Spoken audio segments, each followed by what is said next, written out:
How y'all doing tonight? All right.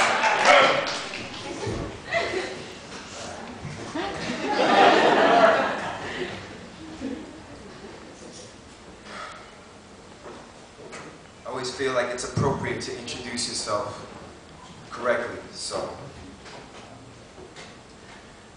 I want you to picture a beautiful sunny summer day in the Bronx of New York City, with a Dominican family larger than that of the combination of the Brady Bunch and the Cosbys.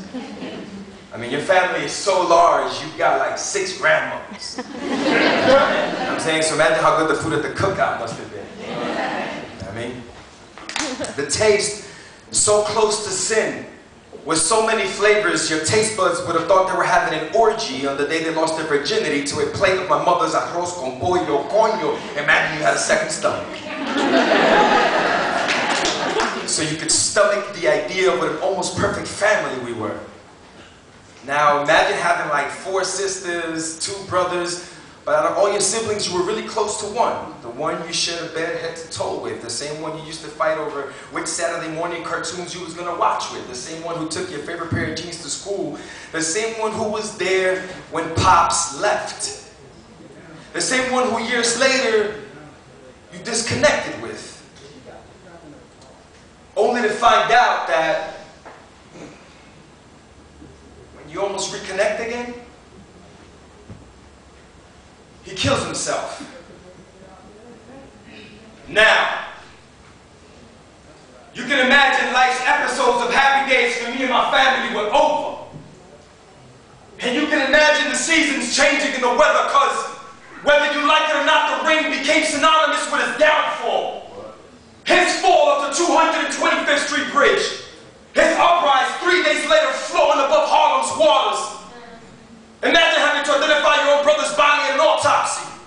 Imagine having to tell mommy and daddy in a room full of your family, no, he's gone. Imagine the closed casket, because coming face to face with a face that had been disfigured by God's fish in the Hudson River was something no one in the room wanted to confront at face value. Now imagine going back to his room for the last time, only to sense the stench of death in the atmosphere. Imagine you were there, going through his clothes like you were picking cotton in the field because you felt like a slave to your own guilt. Imagine the pain I felt. Imagine how I'm supposed to search for hope. Imagine all the tears that I held back so that I could cope with the loss of my only brother. Forget that shit. Forget that.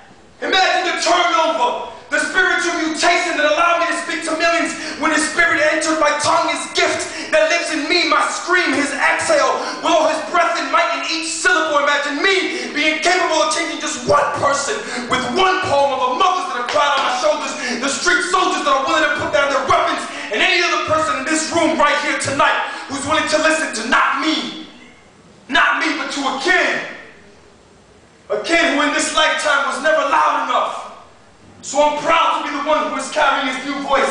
I am the spirit of my brother Zinc Blue in brand new flesh. And together someday proudly we're both going to fade to black.